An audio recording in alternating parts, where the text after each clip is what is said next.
আসসালামু আলাইকুম বন্ধুরা, কেমন আছেন সবাই? আশা করছি সবাই ভালো আছেন এবং সুস্থ আছেন। যে যেখানে থেকে আমার আজকের ভিডিওটি দেখছেন সবাইকে জানাচ্ছি অনেক অনেক অভিনন্দন ও শুভেচ্ছা। কার রমজান কেমন কাটছে কমেন্ট করে জানাবেন কিন্তু।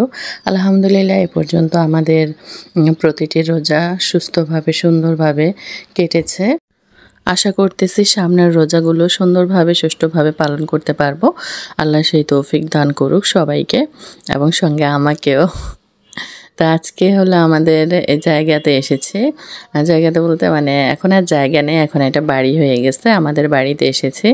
এখানে দেখেন জানালা বসানো হয়ে গেছে, মানে গ্রিল যে করেছিল জানালার জন্য সেগুলো সেট হয়ে গেছে। আর মডেলটা এরকমই দেয়া হয়েছে একটু ভারী করে, যেন হচ্ছে চোর ডাকাতের হামলা থেকে একটু রক্ষা পাওয়া যায়। মজা করতেছি, যেহেতু নিচতলা, এটা নিজেদের সেফটির ব্যাপার রয়েছে, তাই আর কি ভারী করে দেওয়া হয়েছে যেন সহজে কেউ চাইলে ভাঙতে টাঙতে না পারে। আর ঘন করে দেয়া হয়েছে, কারণ নিচতলায় তো বোঝেনি, মানে চোর টোর ঢুকে হচ্ছে জানালা দিয়ে মোবাইল টোবাইল টেনে নিয়ে চলে যায়, তারপরে হচ্ছে খুলে ফেলে, ভেঙে ফেলে, কেটে ফেলে, কত ধরনের কত ঝামেলা। তারপরও যতটুকু নিজেদেরকে সেফ রাখা যায় সেই চেষ্টাই আর কি চলতেছে। আর এই যে এই রুমটা আস্তর করা শেষ, মানে পুরোটাই আস্তর করা হয়ে গেছে।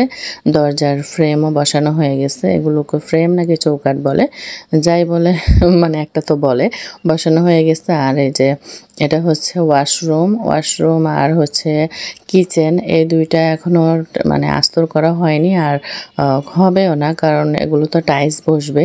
টাইলস বসলে তো হচ্ছে আস্তর করে লাভ নেই, কারণ পরে আবার ভাঙতে হবে।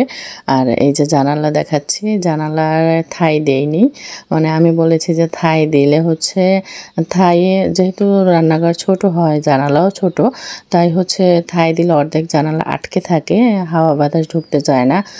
সেজন্য হলো আমি বললাম যে পাল্লা করে দিতে, যেন সম্পূর্ণ জানালাটা খুলে দেওয়া যায়, আবার হচ্ছে মানে পরিষ্কার করতেও ইজি হয়।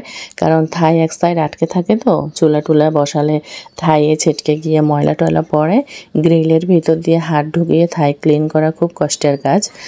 তাই আর কি আমাদের দুইটা কিচেন হয়েছে, যেহেতু দুইটা ইউনিট নিচে, তাই দুইটাই কিচেন হয়েছে। একটা কিচেন আর কি বড় হয়েছে এক সাইডের, আর একটা একটু ছোট হয়েছে। তো সেই কিচেন আর ওয়াশরুমগুলো আর কি টাইলস বসানো হবে, সেই জন্য ওইগুলিতে আর আস্তর করা হবে না। আর এই জায়গাটুকু বাড়তি হয়েছে, মানে আমাদের মেইন ডোর দিয়ে ঢুকতে এই জায়গাটুকু, জানি না এটা কেন বাড়তি হয়েছে, হয়তো সিঁড়িঘরের কারণে। তো এখানে ভাবছি যে আমাদের ফ্রিজ দুইটা রাখা হবে, মানে আপনার ডিপ ফ্রিজ আর নর্মাল ফ্রিজ দুইটাই রাখা হবে। কারেন্টের মানে পাইপ টাইপ টানার কাজ তো অলরেডি করে ফেলেছে আপনাদের ভাইয়া লোক নিয়ে, মানে ওনারা দুইজন মিলে কারেন্টের যেই কাটাকুটি তারপরে পয়েন্ট করা এগুলোর কাজ শেষ। এখন হচ্ছে রুমগুলোতে আস্তর করা হচ্ছে একে একে।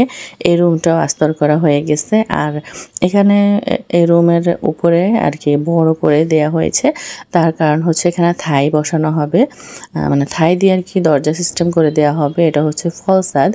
এখানে দুইটা ওয়াশরুম রয়েছে, এই যে একটা ওয়াশরুম দরজা দেখতে পাচ্ছেন, এটার পাশে আরেকটা ওয়াশরুম রয়েছে। এটা হচ্ছে আপনার রুমের সঙ্গে অ্যাডজাস্ট ওয়াশরুম, আর এটার মানে কমন রয়েছে একটা, সেটা হচ্ছে বাহিরে। তো দুইটার উপরে মিলিয়ে ফলসাদ করা হয়েছে বেশ বড় সড়ো করে, যেন হচ্ছে আপনার মানে যে জিনিসগুলো খুব একটা প্রয়োজন হয় না সচরাচর সেগুলোকে উপরে তুলে রাখা যায় সেজন্য। আর এই যে দরজা এগুলোই লাগানো হয়েছে ওয়াশরুমে। তারপর হচ্ছে কিচেনে কেমন হয়েছে দরজাগুলো জানাবেন। আমার কাছে মোটামুটি ভালোই লেগেছে, যেহেতু ওয়াশরুম ওই কাঠের দরজা লাগালে দেখিনি আমি কখনো কাঠের দরজা লাগাতে ওয়াশরুমে। বেশিরভাগই হচ্ছে আপনার এই ধরনের প্লাস্টিক টাইপের যে দরজাগুলো এগুলোই বসানো হয় ওয়াশরুমে কিচেনে। তো এগুলো অনেক হাই রেঞ্জের না, আবার একদম লো রেঞ্জের না, মিডিয়াম রেঞ্জের মধ্যে রাখা হয়েছে। এই রুমের জানালা এই যে দেখাই, এই রুমে একটা ভুল হয়েছে, সেটা হচ্ছে এই রুমের জানালাটা প্রথমে বড়ই ছিল, কিন্তু জানালায় যখন আপনার গ্রিল লাগানো হচ্ছিল তখন একটা ভুল হয়ে গেছে, মানে জানালা গ্রিলের মাপটা ছোট হয়ে গেছে, যার কারণে হচ্ছে জানালাটা ছোট করা হয়েছে, আবার বড় ছিল যেটাকে। এখন ওই রুমটা একটু অন্ধকার হয়ে গেছে। আরেকটা জানালা যদি করা হতো তাহলে আরও বেশি ভালো হতো এই রুমটা। তো প্রথমে আরও অত বোঝা যায়নি আসলে বাড়ির কাজ করতে গেলে দেখা যায় একটু করার পর মনে হয় যেন আরেকটু চেঞ্জ হলে ভালো হয়, আবার আরেকটু চেঞ্জ করার পর মনে হয় যেন আরেকটু চেঞ্জ হলে ভালো হয়, এই আর কি অবস্থা।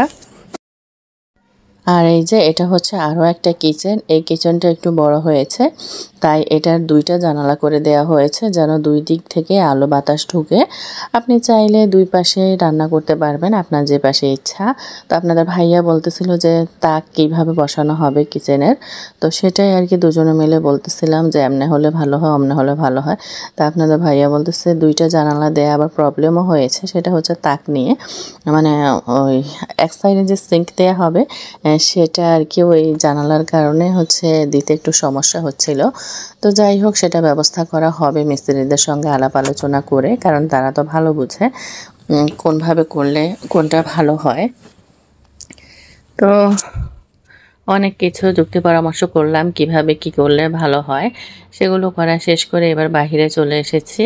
এটা হচ্ছে আমাদের বিল্ডিংয়ের বাহিরের জায়গাটা, আর বাহির থেকে এরকমই দেখা যাচ্ছে। আপনারা যে ডাইন পাশে যে দেখতে পাচ্ছেন জায়গাটা খালি রয়েছে, সে পাশে হচ্ছে আমাদের আরেকটা ইউনিটের সিস্টেম রয়েছে, কিন্তু এখনও আমাদের রাস্তা হয়নি বাড়ির সামনে দিয়ে।